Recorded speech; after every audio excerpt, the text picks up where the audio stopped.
जी वो नोट करें। जी जी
ठीक है जी, चले आगे चलते हैं।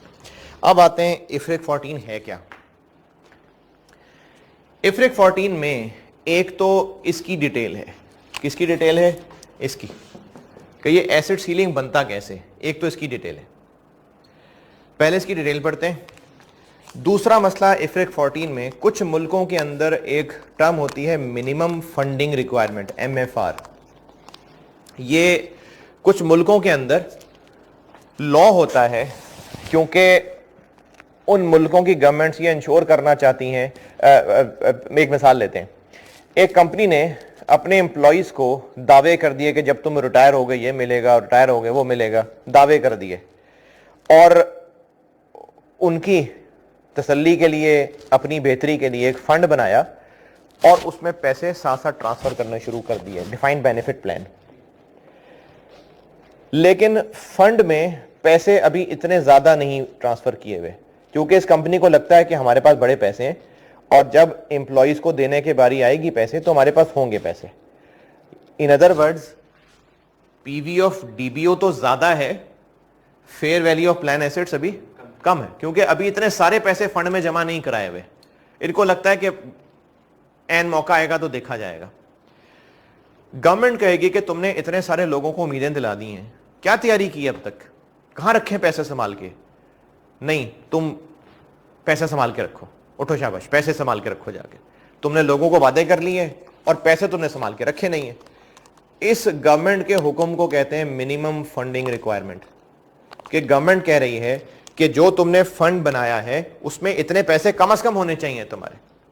अब ये जो मिनिमम फंडिंग रिक्वायरमेंट है ना, ये दो तरह की हो सकती है। गुजरे हुए पीरियड से रिलेटेड हो सकती है, जैसे पीवी ऑफ डीबीओ क्या होता है, क्या रिफ्लेक्ट कर रही है ये, पैसे हमने देने हैं, कल को देने तो आज हमने नहीं, ये हमारी ऑब्लिगेशन है। अब तक एम्प्लॉय जितनी सर्विस दे चुका इतना बेनिफिट उसका हक बन चुका, यही है ना। तो ये जो हमने पीवी ऑफ डीबीओ बनाई हुई है ये गुजरे हुए पीरियड की सर्विस की कॉस्ट है या जो भी आइंदा पीरियड आना है उसकी सर्विस की कॉस्ट है, गुजरे हुए पीरियड की। तो हो सकता है कि गवर्नमेंट कहे कि तुमने इतने सारे बेनिफिट्स लोगों को देने का वादा कर रखा और पैसे कोई नहीं संभाल के रखे हुए, और पैसे रखो। तो गवर्नमेंट जो हमसे और पैसे रखने को कह रही है वो इस गुजरे हुए पीरियड के रिवॉर्ड के लिए भी हो सकता है कि और रखो शाबाश, और फ्यूचर के लिए भी हो सकता है कि और रखो। यानी 1766 क्या है जो अब तक वो बेनिफिट अर्न कर चुके हैं। तो एक तो हो सकता है गवर्नमेंट कहे कि 1766 तो रखो ना पास, 200-400 और रखो, क्योंकि अभी इन्होंने अगले सालों में भी मेहनत करनी है, वो भी सर्विस के रिवॉर्ड तो उनको देना ही होगा, तुम अभी से पैसे बचाना शुरू करो। तो गवर्नमेंट जो हम पे जबरदस्ती कर रही है कि फंड में पैसे रखो, वो जबरदस्ती गुजरे हुए पीरियड की सर्विस के रिवॉर्ड के भी हो सकते हैं और आने वाले पीरियड के सर्विस के रिवॉर्ड के भी हो सकते हैं। आने वाले के ये बात दोबारा सुन लें। एक एम्प्लॉय से समझाता हूं। एक एम्प्लॉय 10 साल हमारे यहां सर्विस कर चुका है और उसके 10 साल का जो बेनिफिट वो अर्न कर चुका है वो हमारे पास पीवी ऑफ डीबीओ में आ रहा होगा ना, वो आ रहा है 1000 तो देना ही है ना उसको। तो गवर्नमेंट कहेगी कि 1000 तो रखो ना अभी फौरन अपने पास, 1000 तो कम से कम रखो, बल्कि 1100 रखो। मैं तो कहता हूं ये किन खर्चों के पेमेंट के लिए गवर्नमेंट इंश्योर कर रही है कि पैसे होने चाहिए? गुजरे हुए पीरियड। गवर्नमेंट कहेगी कि आगे पता नहीं तुम्हारे हालात क्या हों, तो वो जो उसने अगले ईयर्स में अर्न करना है, अभी वो अर्न अगले ईयर्स में करना है, लेकिन तुम अभी से थोड़े पैसे और रखना शुरू कर दो। अगले ईयर्स में भी तो रखने ही है ना, खर्च करने ही होंगे ना, तुम अभी से बचा के रखना शुरू कर दो। एक है जो वो सर्विस दे चुका हुआ है, उसके रिवॉर्ड उसको पे तो कभी करना ही है, तो गवर्नमेंट ने कहा कि तुम उसके पैसे तो रखो ही रखो। जो उसने अगले 2, 4, 5, 10 साल काम करने हैं, क्या तकलीफ है, अभी पैसे रख लो उसके संभाल के। क्या कह रहे हैं तुम्हें, अर्निंग ही होगी ना, रखो संभाल के। तो गवर्नमेंट की तरफ से रिक्वायरमेंट हो सकती है, यह रिक्वायरमेंट गुजरे हुए पीरियड की पेमेंट के पैसे रखने के लिए भी हो सकती है, और वो जो उसने अभी फ्यूचर में सर्विस देनी है उसके लिए भी गवर्नमेंट कह सकती है कि पहले से पैसे जमा करके रखो। तो इफ्रिक 14 ये है कि एक तो हम थोड़ी और डिटेल बात कर लें इसके ऊपर। इस सवाल में तो मैंने दी थी ना ये फिगर, अब इफ्रिक 14 कह रहा है कि जरा समझो ये फिगर निकलेगी कैसे। यानी इफ्रिक 14 ने इस फिगर को और एक्सप्लेन किया है कि आप पहले ये तो क्लियर कर लें कि ये है क्या। आईएस 19 में इसकी डिटेल कम थी, आईएस 19 में इसकी डिटेल कम थी, इफ्रिक 14 में ज्यादा है, इसलिए मैंने आईएस 19 में इस पे बात नहीं की थी। तो इफ्रिक 14 में मेनली दो बातें, एक बात कि ये एसेट सीलिंग निकालना कैसे है, दूसरी बात कि जिन मुल्कों में एमएफआर हो, एमएफआर मिनिमम फंडिंग रिक्वायरमेंट, उन मुल्कों में इस पे क्या फर्क पड़ेगा। पहली बात कि ये क्या है, कैसे निकालना है, दूसरी बात जिन मुल्कों में एमएफआर हुआ उसका इन पे क्या फर्क पड़ जाएगा। ठीक है, बैकग्राउंड समझ आया कि हम इसमें क्या बात करने लगे। तो जल्दी से काम करें कि ये जो नोट्स दिए आपको 2 पेज हैं सिर्फ, शुरू में एक हेडिंग दी मैंने बैकग्राउंड, 2 पैराग्राफ लिखे हैं इसमें, ये जरा जल्दी से पढ़ लें।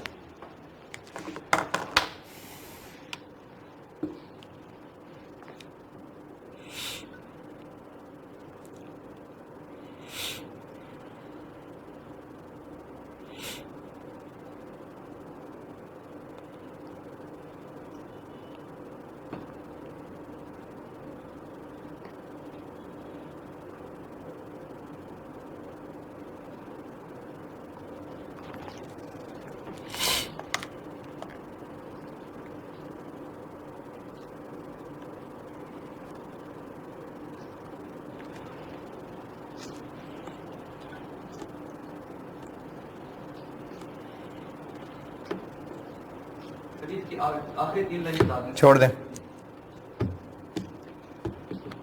छोड़ दें, आगे समझ आ जाएगा।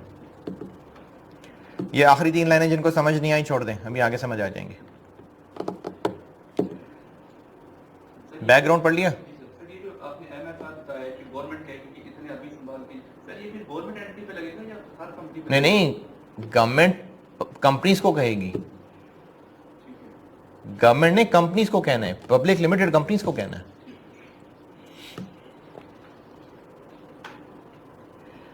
अच्छा, इस इफ्रिक में मेनली 3 बातें हैं। एक तो मैंने जो बताई है अभी कि ये होता क्या है, ये इश्यूज में देखें आगे 3 पॉइंट लिखे हुए हैं ना कि इफ्रिक में मेनली बात क्या हो रही है। तो 3 इश्यूज हैं जिन पे बात हो रही है। पहली बात कि ये क्या है, कि ये एसेट सीलिंग है क्या, यानी हम कब समझेंगे कि हमें कल को रिफंड या फ्यूचर कंट्रीब्यूशंस में रिडक्शंस मिलेंगी। इसको भी करता हूं एक्सप्लेन। यानी इशू नंबर 1 समझें कि हमने इसको एक्सप्लेन करना है कि एसेट सीलिंग चीज क्या है। इशू नंबर 2 ये है कि अगर, और इशू 2 और 3 दोनों मिला के, कि अगर एमएफआर होगा तो इस सब पे क्या फर्क पड़ेगा। ये दो बातें हमने करनी है, तो 2 और 3 आप समझें इकट्ठे एक ही बात है। तो सबसे पहले बात करते हैं कि ये है क्या चीज।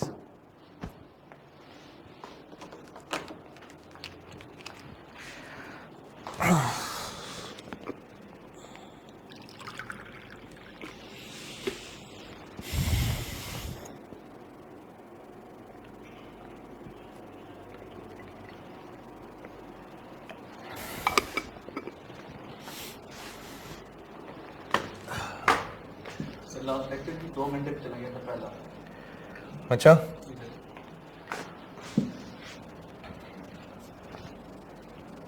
वो मौका बना होता ना, माहौल बना होता है, फिर वो बात बीच में छोड़नी ठीक नहीं लग रही होती।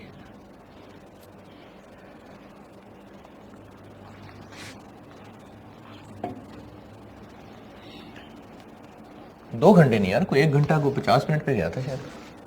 तो 10 मिनट स्ट्रेट बोलते थे कवर हो गए।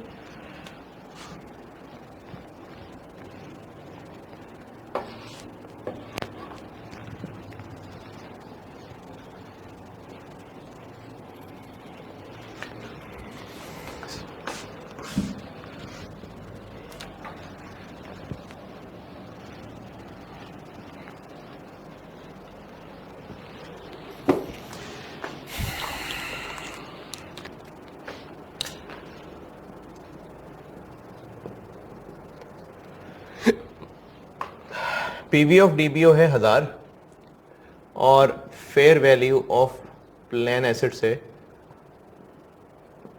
1200। सरप्लस कितना? 200।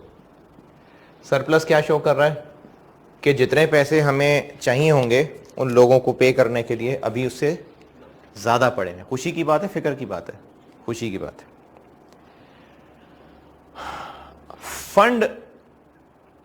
फंड समझें एक डब्बा है जिसमें हम पैसे जमा करते जा रहे हैं, और जब उन लोगों को रिटायरमेंट पे पैसे देने होंगे तो उसी डब्बे से निकाल के देंगे। सरप्लस का मतलब है उस डब्बे में ज्यादा पैसे पड़े हुए हैं। ये 200 का हमारा एसेट है कि लायबिलिटी है? एसेट है ना। एसेट होता है जिससे फ्यूचर में बेनिफिट मिलना है। इससे क्या बेनिफिट मिलेगा फ्यूचर में?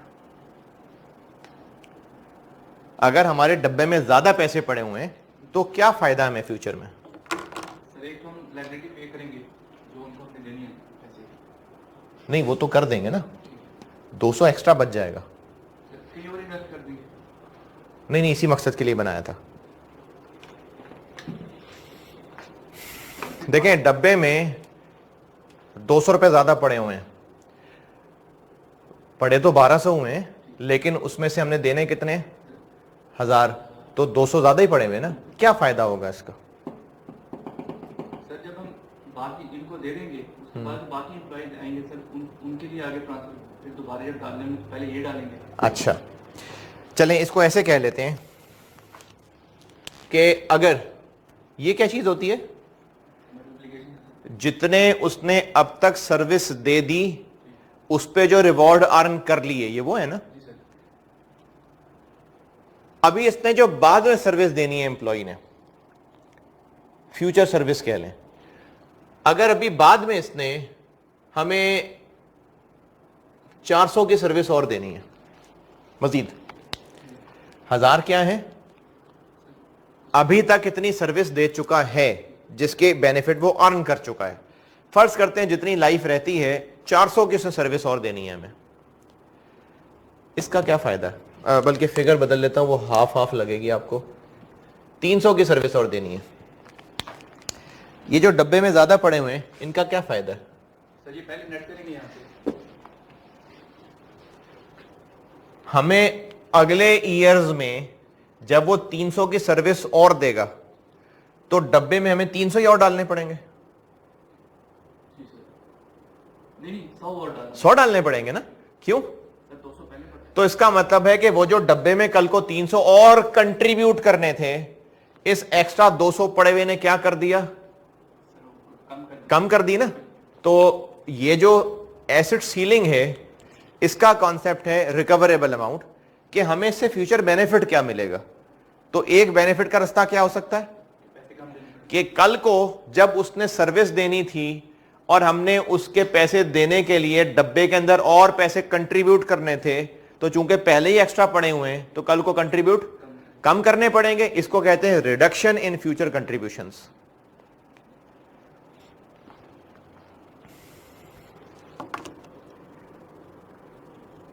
एसेट सीलिंग क्या है? या तो रिफंड की शक्ल में मिलने वाले बेनिफिट्स या फिर रिडक्शन इन फ्यूचर कंट्रीब्यूशंस, इसकी शक्ल में मिलने वाले बेनिफिट्स। तो रिडक्शन की शक्ल में बेनिफिट मिलेंगे, ये बात समझ आ गई? सर ये इस सरप्लस की वजह से रिडक्शन जी। अच्छा, एक और बात,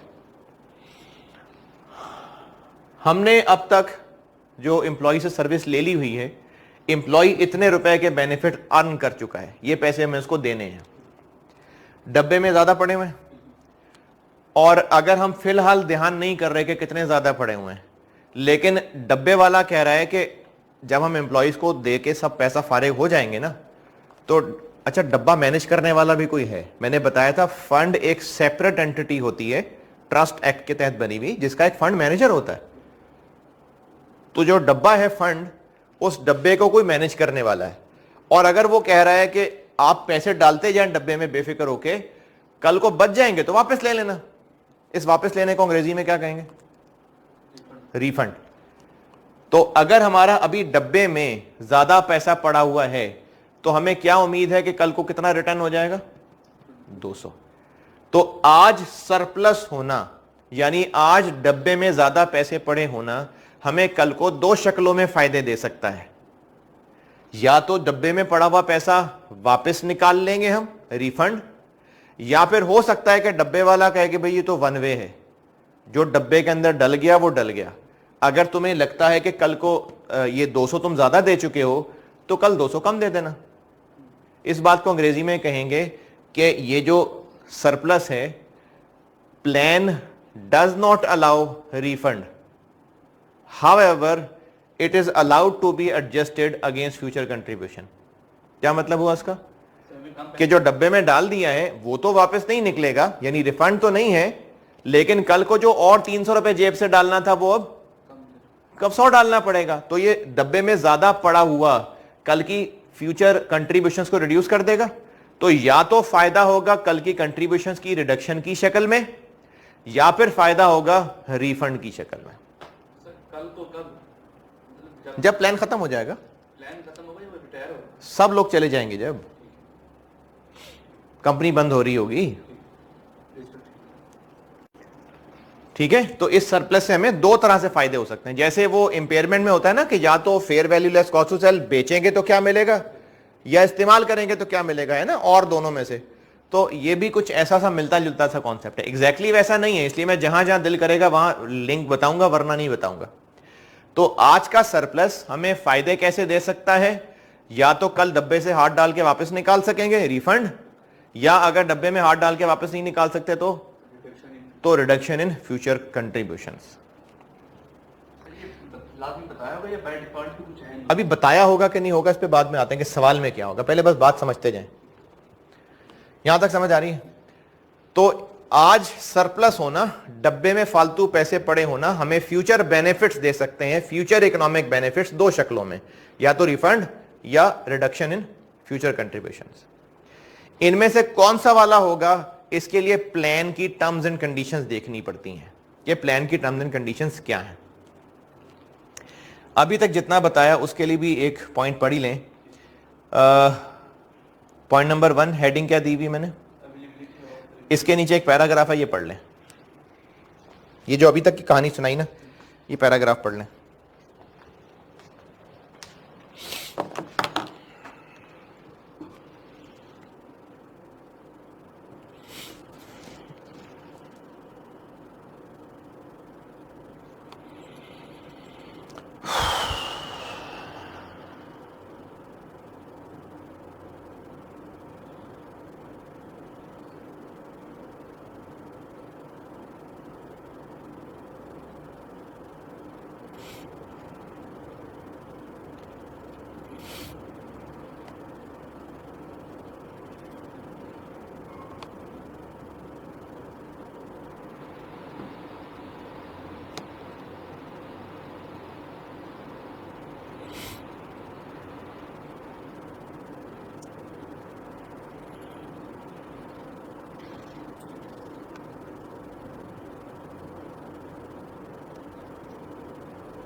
जी ये जो सेकंड लाइन पे लिखा हुआ है ये तो समझ आती है कि अकॉर्डिंग टू प्लान जो मुताबिक होगी टर्म एंड कंडीशन, सर आगे सेक्रेटरी रिक्वायरमेंट लिखा हुआ है, फिर ये लॉ भी जो फंड के मुताबिक वही MFR जो बताया। ठीक है।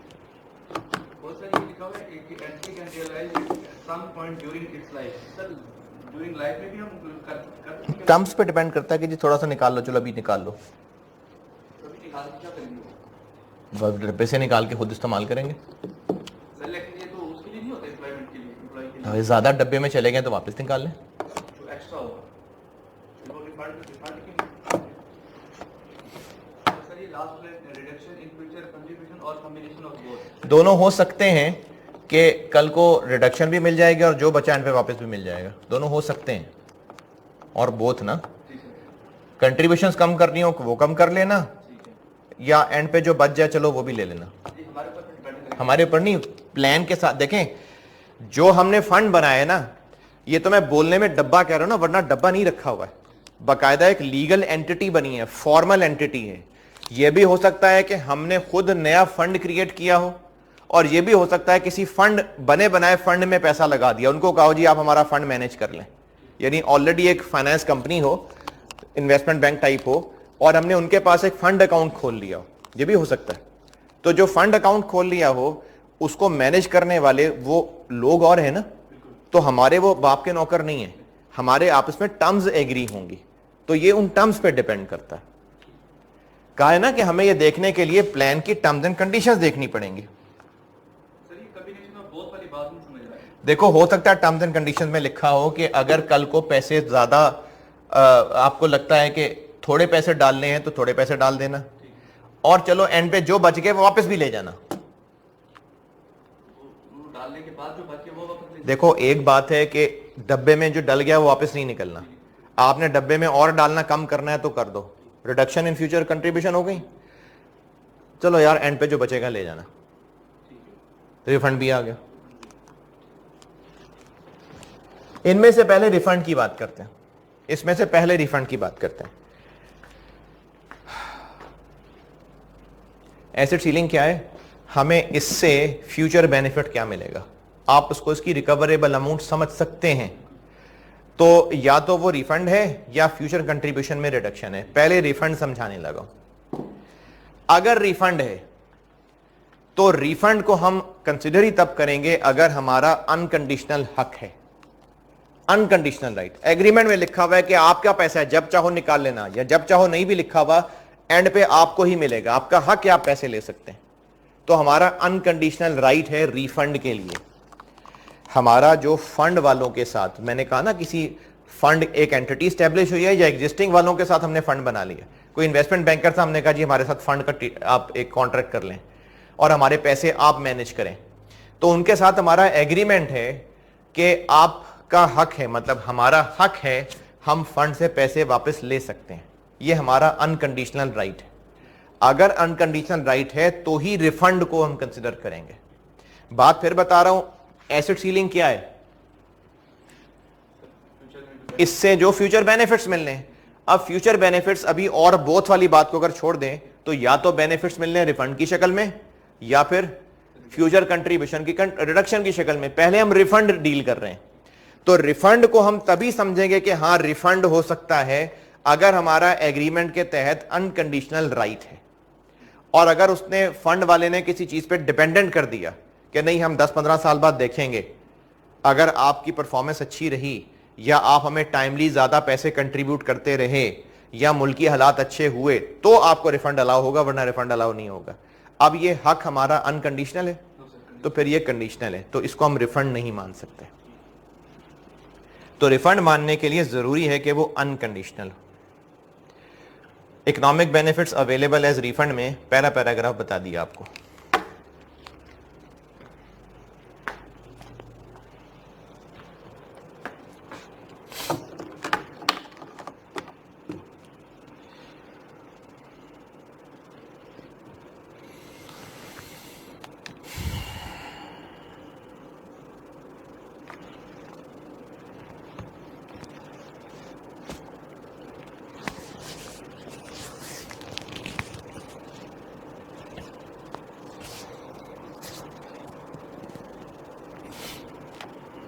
Sir at the end of reporting period, यानी हम जिस साल के एंड पे खड़े हुए सर उसी की बात हो रही है।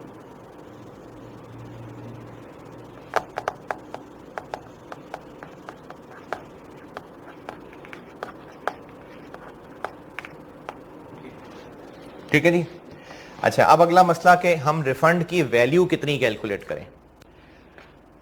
ये सरप्लस है और हमने इसको एसेट सीलिंग से कंपेयर करना है। एसेट सीलिंग या तो रिफंड होगी या फ्यूचर रिडक्शन होगी। पहले हम रिफंड की बात कर रहे हैं, तो हमें रिफंड कितना मिल सकता है, इसकी वैल्यू कैसे निकालें। अगर तो सवाल में लिखा हुआ है, मतलब अगर तो एग्रीमेंट में है कि आपका जितना भी सरप्लस है ना आप सब रिफंड कर सकते हैं, तो रिफंड की अमाउंट कितनी होगी 200। लेकिन अगर लिखा हुआ है कि नहीं, इसमें से कुछ चार्जेस कटेंगे, आपको इसमें से चार्जेस कट के पैसे मिलेंगे, तो रिफंड कितना होना चाहिए, नेट होना चाहिए। अगर तो वो चार्जेस ऐसे हैं जो कह दिया कि इस पे ना लॉयर की फीस वगैरह होती है और फलाना कंसल्टेंट हायर करना पड़ता है, फिर फंड क्लोज करने के खर्चे होते हैं, तो आपको अगर लगता है कि अच्छा पैसे आप अभी तो नहीं ले सकते, फंड खत्म होगा तो ही ले सकते हैं, तभी हम प्रेजेंट वैल्यू निकालते हैं। जब फंड खत्म होगा तो ही ले सकते हैं, लेकिन जब फंड खत्म होगा तो आपको पैसे फिर भी पूरे नहीं मिलेंगे, तब हम लॉयर की फीस काटेंगे, फलाने चार्जेस काटेंगे, तो आपको ना हम 50 रुपए काट के पैसे वापस करेंगे। अब ये 50 रुपए कब की फिगर बता रहे हैं, वो कल की, तो हम आज तक लाना चाहते हैं उसको, तो उसकी पीवी निकालेंगे, उन कॉस्ट्स की पीवी निकालेंगे, कॉस्ट्स की। इस 200 की पीवी नहीं निकालेंगे, क्योंकि 200 भी तो कल को ग्रो ही कर जाना है, कल भी 200 ही थोड़ी रहना है, तो इसकी नहीं पीवी निकालेंगे, ये 200 ही है, लेकिन इसमें से कॉस्ट की पीवी माइनस करके अब जो अमाउंट बनेगी वो रिफंड होगा। सर अभी आपने कहा इसकी भी पीवी होती है, ये तो हम कल को हमने निकालना है जब खत्म होगा प्लान। देखो surplus as of today 200 worth का है, तो जब 10 साल बाद प्लान खत्म होगा तो ये भी तो बढ़ गया होगा ना। Fair value of plan assets में भी तो इंटरेस्ट लग रहा होता है, तो ये बढ़ गया होगा। तो ये 200 कल की फिगर तो नहीं है, तो फिर 200 की डिस्काउंटिंग तो नहीं ना करनी, तो ये 200 तो 200 ही है। लेकिन इसमें से जो हमने कॉस्ट लेस करनी है वो अगर 10 साल बाद की है तो उनकी पीवी निकालनी पड़ेगी। लेकिन हो सकता है कि आपको वो कॉस्ट अमाउंट दिए जाने की बजाय ये कह दिया हो कि हम आपके पैसों में से 10% काट लेंगे, तो अब क्या करूं,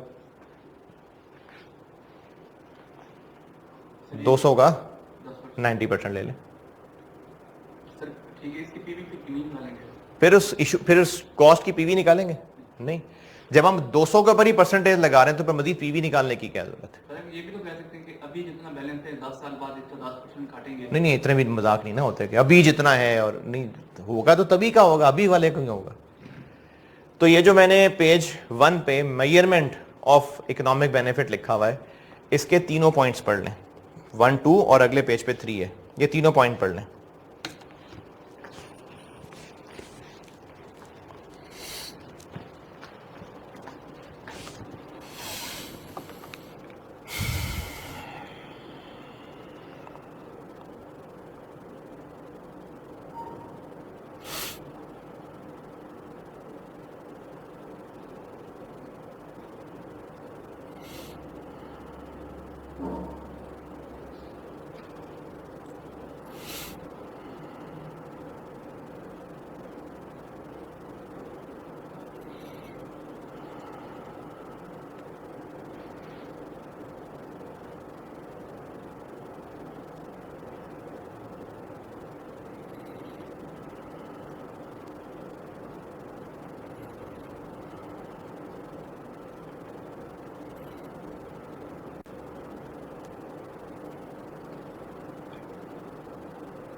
सर ये जो पॉइंट 2 में आपने लिखा हुआ है कि entry shall include the cost to the plan of settling the plan, sir ये पीवी नहीं होनी चाहिए।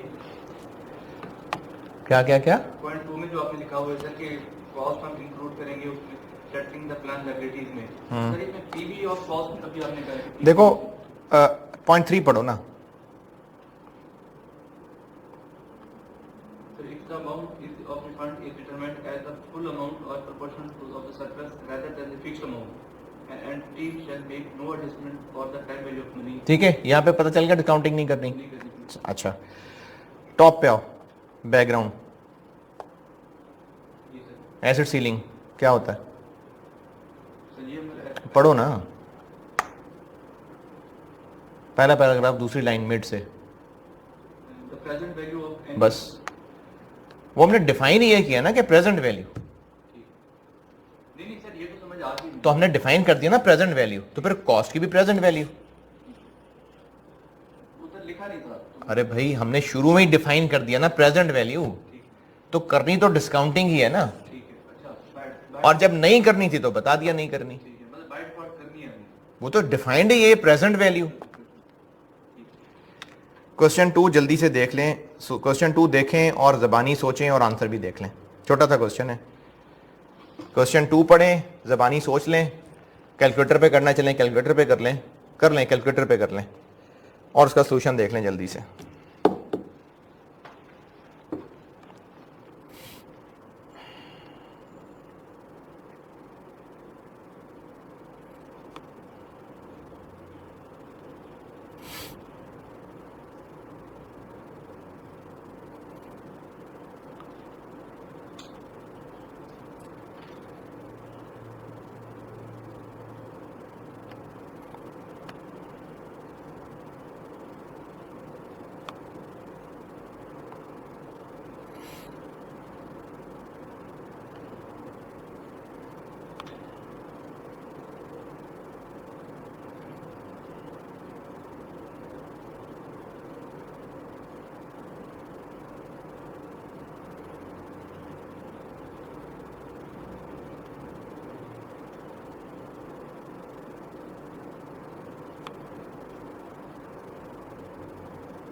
सर अगर करते हुए किसी ने गलती से इनकम टैक्स भी डिडक्ट कर दिया तो सर जवाब गलत आ जाए। गलत आ गया। तो हमारे नंबर में से इनकम टैक्स के कटेंगे। जी जी बिल्कुल, क्योंकि इफ्रिक ने मना किया कि इनकम टैक्स नहीं, ठीक है, if a refund would be subject to a tax other than income tax. Okay, page 2 पे आ गए। फ्यूचर रिडक्शन ये मैं पहले समझा चुका, फ्यूचर रिडक्शन के बारे में समझ लेते हैं बात।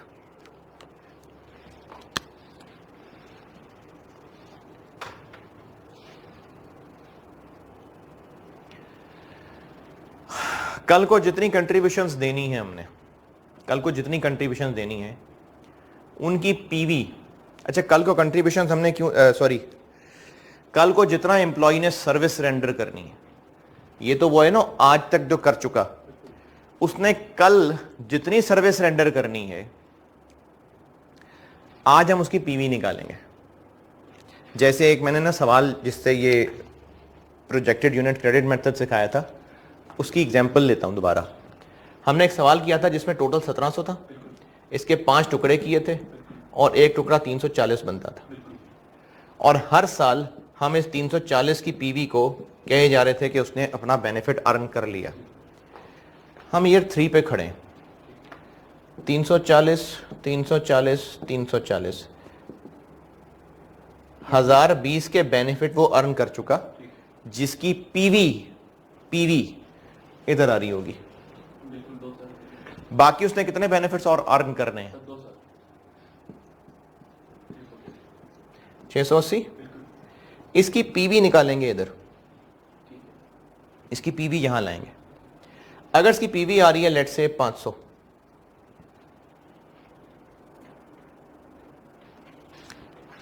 और हमारा यहां सरप्लस आ रहा है 600, तो कल को हमें पैसे डालने की जरूरत है या इसी में पूरा हो जाएगा? सर इसमें पूरा हो जाएगा। इसी में पूरा हो जाएगा ना। लेकिन प्लान ने कहा है कि पैसे वापस नहीं मिलेंगे, डब्बे से पैसे वापस नहीं निकलेंगे, बस तुम्हें लगता है तुमने ज्यादा पैसे दे दिए हैं, बट ठीक है अगली दफा कंट्रीब्यूशंस कम दे देना। तो अगली दफा कंट्रीब्यूशंस देनी ही क्यों थी? इन पैसों के लिए ना। देखें इनके लिए तो हम ऑलरेडी ज्यादा दे चुके,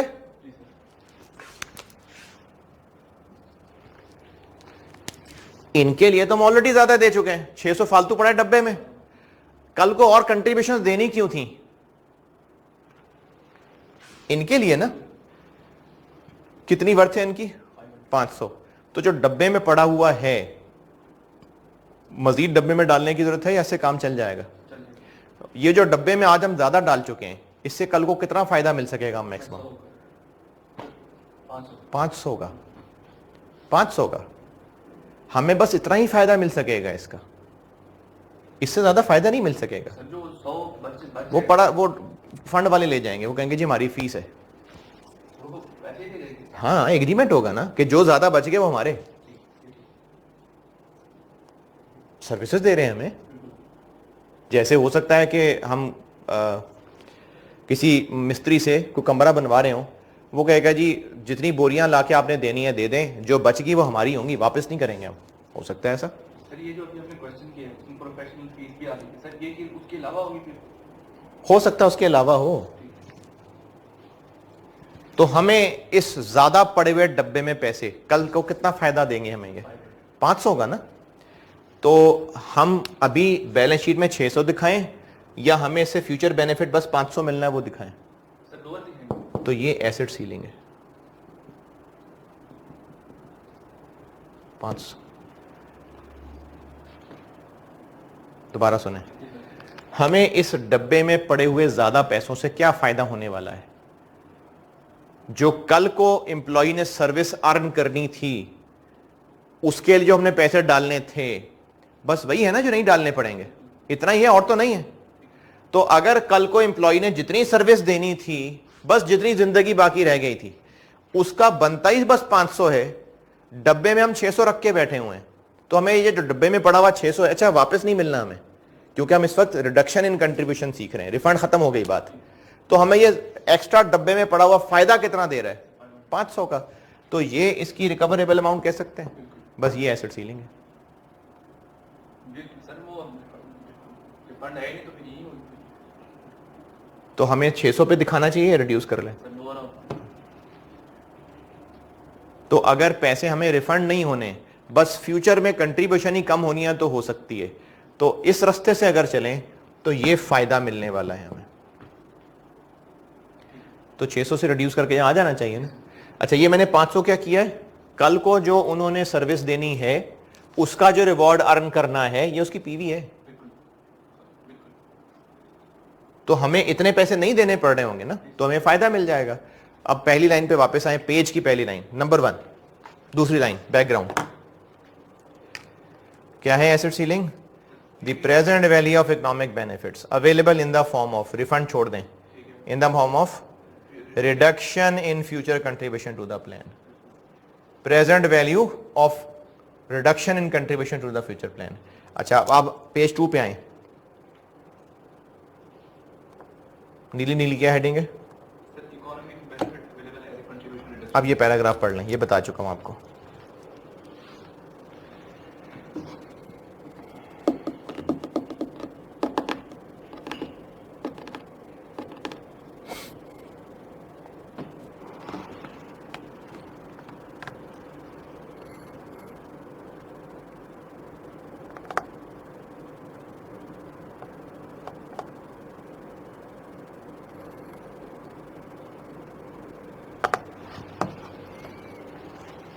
इसमें दो चीजें नहीं समझ, ये जो शॉर्टर ऑफ एक्सपेक्टेड, ये सिर्फ ये है कि फंड कितना अरसा चलेगा।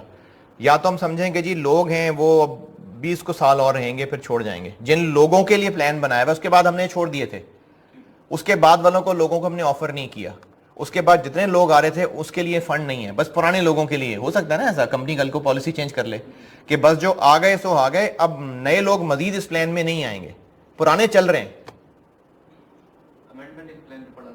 नहीं अमेंडमेंट नहीं है, ये हमने एक वक्त तक ये स्कीम ऑफर की, उसके बाद स्कीम ऑफर करनी छोड़ दी, अब नए लोग नहीं आ रहे इसके अंदर, प्लान में अमेंडमेंट नहीं की है। उसमें तो था कि हमने कोई रिडक्शन कर ली कि पहले ग्रेड 4 तक के लोगों के लिए था, नहीं अब ये ग्रेड 2 तक के लोगों के लिए, पुराने वाले भी 4 वाले फारिग कर दिए थे। सर वो तो curtailment थी ना, बताई थी। हैं?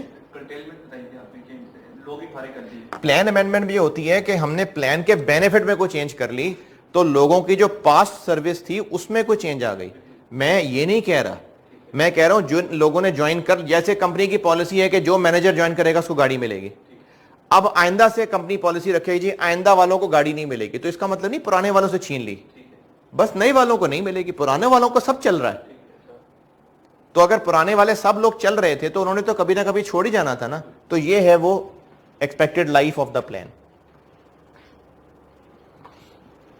सर फिर इसकी जब पीवी निकालेंगे, इन दोनों में से जो शॉर्टर होगी उसकी लाइफ में यार इन दोनों में से कोई एक चीज ही होगी, बताइए। या तो लोगों ने नहीं छोड़ना, कभी कंपनी ही बंद हो तो फिर कंपनी ही लाइफ आ गई, या फिर कंपनी तो चलेगी लेकिन लोगों वाला प्लान खत्म हो जाना है पहले, तो उनमें से कोई एक ही पीरियड लेंगे, उस पर डिस्काउंटिंग कर लेंगे।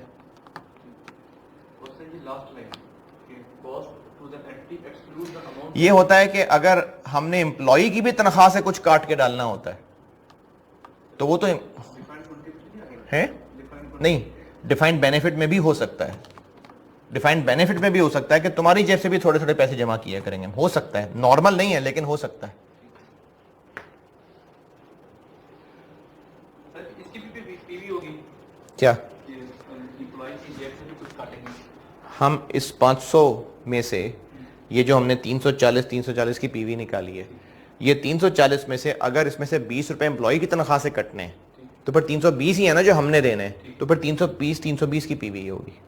जो हमने देने हैं उसकी पीवी होगी।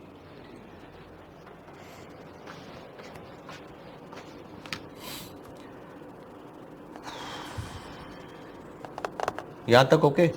चलें यहां तक थोड़ा सांस ले लें, और क्योंकि आगे बहुत मुश्किल बातें आनी हैं तो अभी यहां पर एक छोटी सी ब्रेक लेते हैं।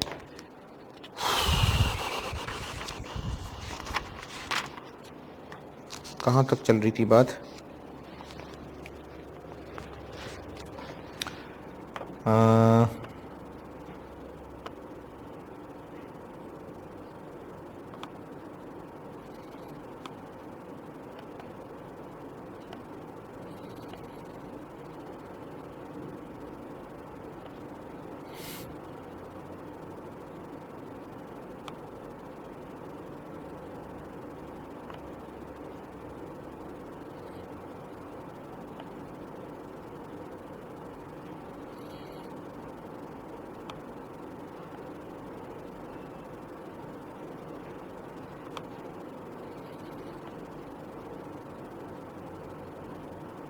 क्यों हो गया?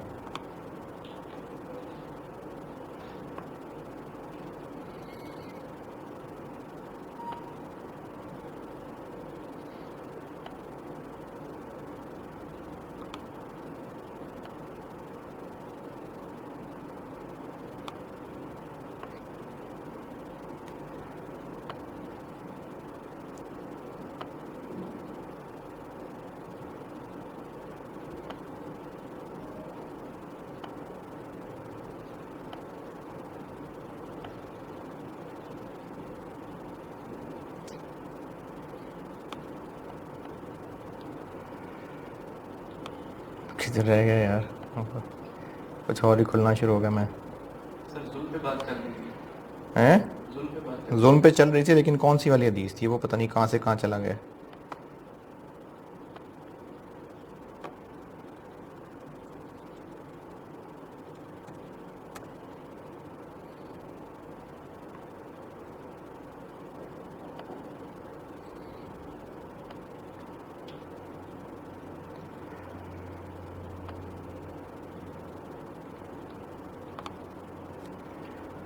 अच्छा जी, हाँ ये है 17वां, तो लास्ट टाइम 16वां था,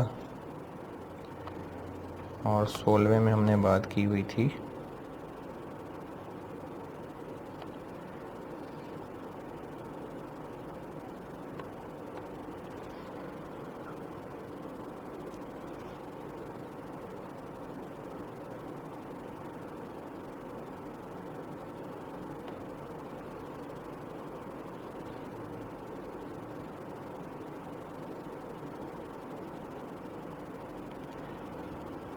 कोई बात ही नहीं की थी। नहीं सर, की थी 44 मिनट्स का हो सर। अच्छा जी, मैंने जुल्म के बारे में बताना शुरू किया था।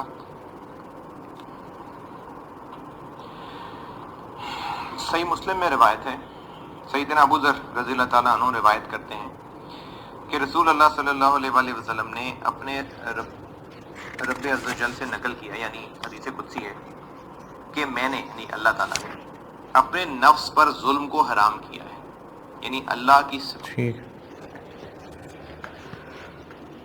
सही मुस्लिम में रिवायत है जी, सैयदना अबू हुरैरा रज़ियल्लाहु ताला अन्हु से रिवायत है कि रसूल सल्लल्लाहु अलैहि वसल्लम ने फरमाया, जो कोई अपने भाई की तरफ लोहे से इशारा करे, लोहे से इशारा, अब लोहे से इशारा तो हथियार ही है, तलवार है, नेज़ा है, खंजर है, लेकिन अगर रोब जमा रहा है तो बेशक फरिश्ते उस पर लानत करते रहते हैं यहाँ तक कि वो उससे बाज आ जाए, और अगरचे वो उसका सगा भाई ही हो। यानी हम लड़ पड़े हैं और हथियार निकाल लिए हैं, तो लोहे से इशारा कर दिया ना, हथियार तान लिए, तो बेशक फरिश्ते उस पर लानत करते रहते हैं। चलें, ब्रेक के बाद मिलते हैं।